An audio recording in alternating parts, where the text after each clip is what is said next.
name's Cole. Welcome back to my channel. Today we're talking about a composer who's very close to my heart, the Finnish composer Jean Sibelius.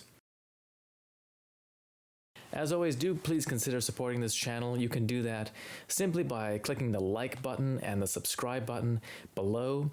If you want to become a financial contributor, you can also do so through patreon.com or paypal.com. I have those links in the description box below, so do please consider becoming a financial supporter of this channel. That really helps me to keep bringing you this content every week. You can also just help me keep this channel going by just sharing this channel with your friends. People who like music, even people who don't like music. Just helping to get the word out is enormously helpful. So thank you very much for that. Jean Sibelius, of course, is the most well known for his larger works featuring the orchestra.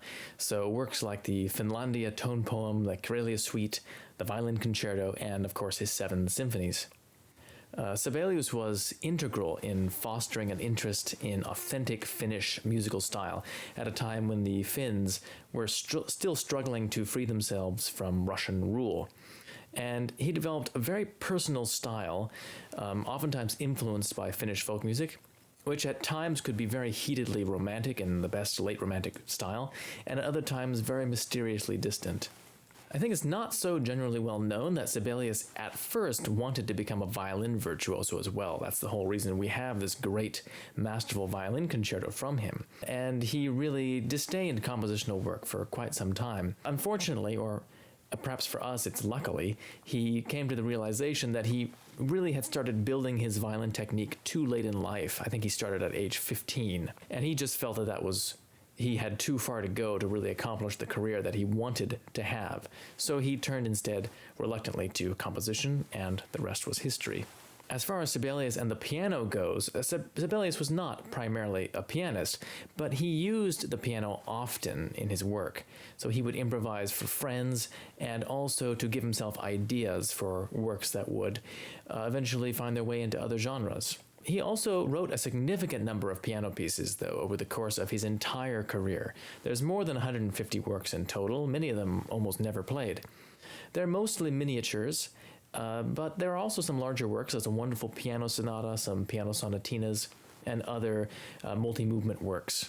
Oftentimes they're based on Finnish folklore or have echoes of Finnish folk music running through them as well. Sibelius' piano works, unfortunately, have had a fairly poor reputation in the past, though, and I have to say that I've never quite been able to understand why. Perhaps it's because contemporary critics really wanted Sibelius to put more attention into larger works like his symphonies, and they felt that Sibelius was wasting himself on these kind of smaller, so-called insignificant works, especially since he was not a virtuoso on the instrument himself and was not necessarily capable of the kind of complexity of piano writing of a Rachmaninoff or some other piano virtuoso like that.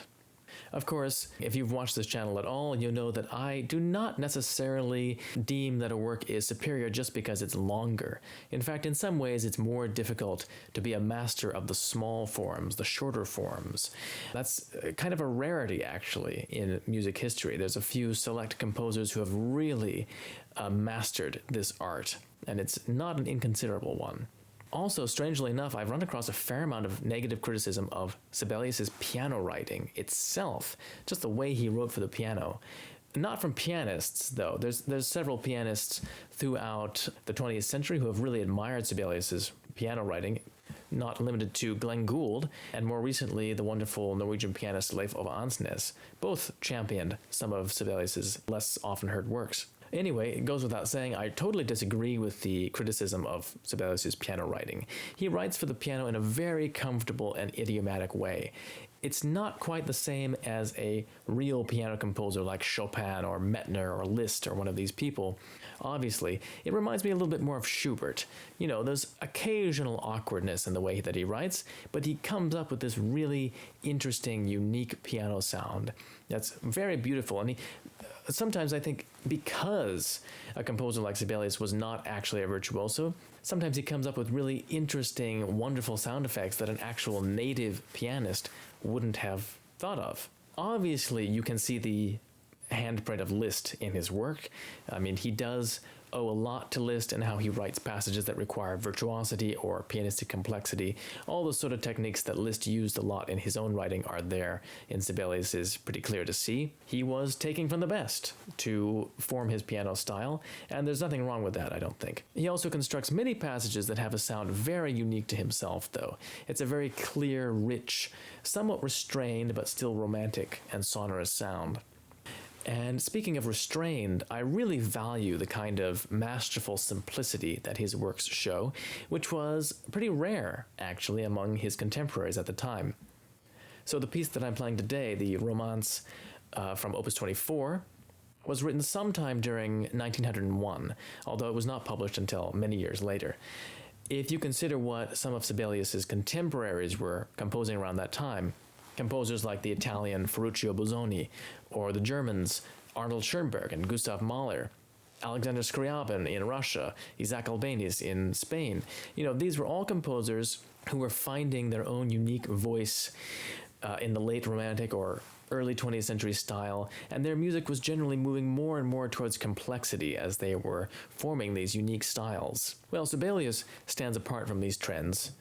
This early work has a rich romanticism to it, but at the same time, he avoids excess complication in the musical structure. It's very classical, actually, in the way it's structured, and in the way that the melodies are formed, and also in the harmonic framework. It's very clear and quite remarkably simple in its basic framework. And as a result, I think what we get is a strikingly noble and direct kind of musical expression. So anyway, I hope you enjoy this little masterwork by Sibelius. I also just wanted to quickly make an announcement. Over the next couple of weeks, I'm going to be playing some chamber music concerts at the University of Michigan, and at least 2 of these performances are going to be live streamed. So I'm playing 2 concerts on April 2nd, a Saturday.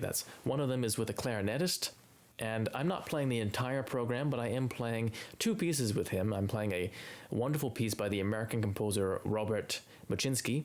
It's called Timepieces, and it's a really just fun, quirky piece. And we're also doing a concert piece by Charles-Marie Widor, more famous for his organ works, but he's a late Romantic French composer, and it's a great virtuoso showpiece for the clarinet. And then I think the clarinetist is also playing some solo Bach and a Brahms trio, the late Brahms trio with a student pianist. So well worth tuning in to hear that. I have a link to the live stream in the description box below where you can catch the performance.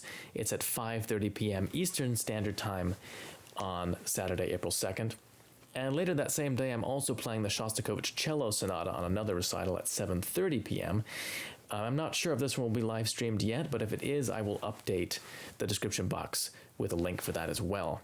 Anyway, I thought some of my viewers out there might like to catch these performances. Not only do you get to just see me in action in an actual live concert, but also in a slightly different kind of music. Chamber music is something that I do for my living, but also because I take a lot of enjoyment from working with others. It really broadens your horizons, and it's a wonderful way to get outside of your own head by having to collaborate with another musician.